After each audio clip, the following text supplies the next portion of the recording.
Hello sir, ನನ್ನ ಹೆಸರು ಶ್ರೀಕಾಂತ್ ಅಂತ.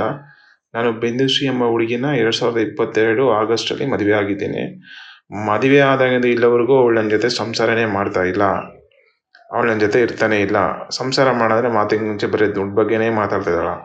ಒಂದು ದಿವಸ ಸಂಸಾರ ಮಾಡೋಕ್ಕೆ ಅವಳು 5,000 ರೂಪಾಯಿ ದುಡ್ಡೆಲ್ಲ ಡಿಮ್ಯಾಂಡ್ ಮಾಡ್ತಾ ಇದ್ದಾಳೆ. ಮದುವೆಗಿನ ಮೊದಲು ಅವಳು ಕ್ಲಿಯರಾಗಿ ಬಾಯ್ಬಿಟ್ಟು ಹೇಳಿದ್ರು, ನನಗೆ ಸಂಸಾರ ಮಾಡ್ತೀನಿ, ನಿನ್ನ ಜೊತೆ ಮಕ್ಕಳು ಮಾಡ್ಕೊಂಡು ಅಂತ ಹೇಳಿದಾಳೆ ಅವಳೇ. ಆದರೆ ಮದುವೆ ಆದಮೇಲೆ ಹಿಂಗೆಲ್ಲ ಉಲ್ಟಾ ಉಳಿದಾಳೆ. ಮದುವೆಗಿನ ಮೊದಲೇ ನಮ್ಮ ಹತ್ರ ವಧು ದಕ್ಷಿಣೆಗೆ ಅಂತೇಳಿ ಸೀರೆಗೆ, ಬಂಗಾರಕ್ಕೆ, ಮದುವೆ ಖರ್ಚಿಗೆ ಅಂತೇಳಿ 3-4 ಲಕ್ಷ ರೂಪಾಯಿ ಇಸ್ಕೊಂಡಿದ್ದಾಳೆ.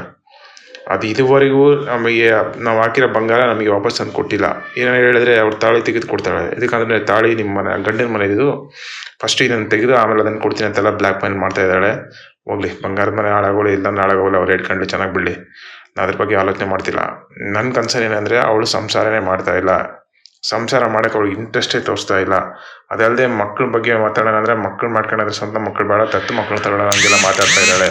ಮದುವೆಗೆ ನಮ್ಮದೆಲ್ಲ ಅವಳು ಕ್ಲಿಯರಾಗಿ ನಾನು ಕೇಳಿದ್ದೀನಿ, ನಿನ್ನ ಮಕ್ಕಳು ಮಾಡ್ಕೊಳಕ್ಕೆ ಇಷ್ಟ ಆಯ್ತಾ ಇಲ್ಲ ಅಂತ. ಅವಳು ಕೇಳಿದಾಳೆ, ಹ್ಞೂ ಮಾಡ್ಕೊತೀನಿ ಅಂತ ಹೇಳಿದಾಳೆ 1 ವರ್ಷ ಟೈಮಲ್ಲಿ. ಆದರೆ 2.5 ವರ್ಷ ಆದರೂ ನನ್ನ ಜೊತೆಗೆ ಸಂಸಾರನೇ ಮಾಡ್ತಾ ಇಲ್ಲ. ಮೈ ಮುಟ್ಟಕ್ಕೆ ಹೋದರೆ ಜೋರಾಗಿ ಹರಿಸ್ತಾ ಇದ್ದಾಳೆ. ಪಕ್ಕ ಜನಗೆಲ್ಲ ನ್ಯೂಸೆನ್ಸ್ ಕ್ರಿಯೇಟ್ ಮಾಡ್ತಾ ಇದ್ದಾಳೆ. ಅವರೆಲ್ಲ ಬಂದು ನಮ್ಮ ಮನೆಗೆ ಬೈದು ಹೋಗಿದ್ದಾರೆ, ಏನು ಹಿಂಗೆಲ್ಲ ಚಿಕ್ಕ ಮಕ್ಕಳ ಥರ ಜೋರಾಗಿ ಗಲಾಟೆ ಮಾಡ್ತೀರಲ್ಲ ಅಂತ. ಇವಳು ಕಾಳಾಗ ನಿಂಗೆ ತುಂಬ ರೋಸ್ಕೊಂಡು ಹೋಗಿದ್ದೀನಿ. ಮಾತಿಗೆ ಮುಂಚೆ ಬರೀ ದುಡ್ಡು ಬಗ್ಗೆನೇ ಮಾತಾಡ್ತಾಳೆ ಅವಳು ಯಾವಾಗಲೂ. ನಮ್ಮ ಫಾದರ್ಗೆ 60 lakhs ಕೊಡು, ಇಲ್ಲಾಂದರೆ ನೀನು ನನ್ನ ಜೊತೆ ಮಲ್ಕೋಬೇಡ, ನನಗೂ ನಿನಗೆ ಯಾವ ಸಂಬಂಧ ಇಲ್ಲ. ಆದರೆ ಅವರ ಅಪ್ಪ ಮೈಸೂರಲ್ಲಿ ಮನೆ ತಾಂತಿದ್ದಂತೆ, ಅದಕ್ಕೆ ನನ್ನ ಹತ್ರ 60 ಲಕ್ಷ ದುಡ್ಡು ಕೇಳಿದ್ರೆ ನಾನು ಕೊಟ್ಟಿಲ್ಲ. ಅದಕ್ಕೆ ಅವತ್ತಿಂದ ಸ್ಟಾರ್ಟ್ ಆಗಿದ್ದು ಜಗಳ ಎತ್ತಿಗೂ ನಿಲ್ತಾ ಇಲ್ಲ.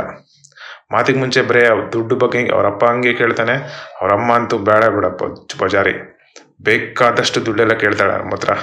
ಬಾಯ್ಬಿಟ್ಟು ನಾಚಿಕೆ ಇದ್ದಾಗ ನೀನು ಬ್ಯಾಂಕ್ ಬ್ಯಾಲೆನ್ಸ್ ತೋರಿಸು, ನಿನಗೆ ಅದು ತೋರಿಸು ಇದು ತೋರಿಸು ಅಂತೆಲ್ಲ ಪ್ರೈವೇಟ್ ಎಲ್ಲ ಕೇಳ್ತಾ ಇದ್ದಾಳೆ. ಅವ್ರ ಅಮ್ಮನೂ ಹಂಗೆ, ನನ್ನ ಹತ್ರ 40 ಲಕ್ಷ ಕೊಡು, 50 ಲಕ್ಷ ಕೊಡು ಮನೆಗೆ ಅಂತೆಲ್ಲ ಕೇಳ್ತಾ ಇದ್ಲು. ಈಗೂ ಅವಳು ಅಷ್ಟೇ, ಏನು ಬದಲಾವಣೆ ಆಗಿಲ್ಲ. ಒಂದು ವಾರ ಏನೋ ಇದ್ಲು ನನ್ನ ಜೊತೆ ಬಂದು. ನಮ್ಮಪ್ಪ ನಮ್ಮಮ್ಮನ ಜೊತೆ ಎಲ್ಲ ಜಗಳಾಡಿ ಮತ್ತೆ ಮೈಸೂರಿಗೆ ಹೊಡೋಗ್ಬಿಟ್ಲು. ಆಮೇಲೆ ಒಂದು ದಿವಸ ಹೋಗಿ ಕರ್ಕೊಂಬರಕ್ಕೆ ಹೋದರೆ ಸಪ್ರೇಟಾಗಿ ಮನೆ ಮಾಡು, ಆ ಬಗ್ಗೆ ಬರ್ತೀನಿ ಹಂಗೆಲ್ಲ ಡಿಮ್ಯಾಂಡ್ ಮಾಡಿದ್ಲು. ಅದು ಮಲ್ಲೇಶ್ವರಮಲ್ಲೇ ಮನೆ ಮಾಡು, ಸಪ್ರೇಟ್ ಬಾತ್ರೂಮ್, ಸಪ್ರೇಟ್ ರೂಮ್ ಇರೋ ಮನೆ ಮಾಡು ಅಂತ ಹೇಳಿದ್ಲು. 1 ವರ್ಷ ಟೈಮ್ ತಗೊಂಡು ನಾನೆಲ್ಲ 1 ವರ್ಷ ಹುಡುಕಿದ್ದೀನಿ ಅಂತ ಮನೆ ಸಿಗಬೇಕಂತ.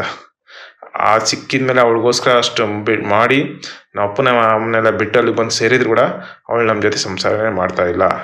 ಅವಳು ಕ್ಲಿಯರಾಗಿ ಹೇಳಿದರೆ ನಂಗೆ ಸಂಸಾರ ಮಾಡೋಕ್ಕೆ ಇಷ್ಟ ಇಲ್ಲ, ನನಗೆ ಹಿಂಗೆ ಜಾಲಿಯಾಗಿರ್ಬೇಕಂತ ಇಷ್ಟ ಇದ್ದೀನಿ ಅಂತ ಹೇಳ್ತಾ ಇದ್ದಾಳೆ.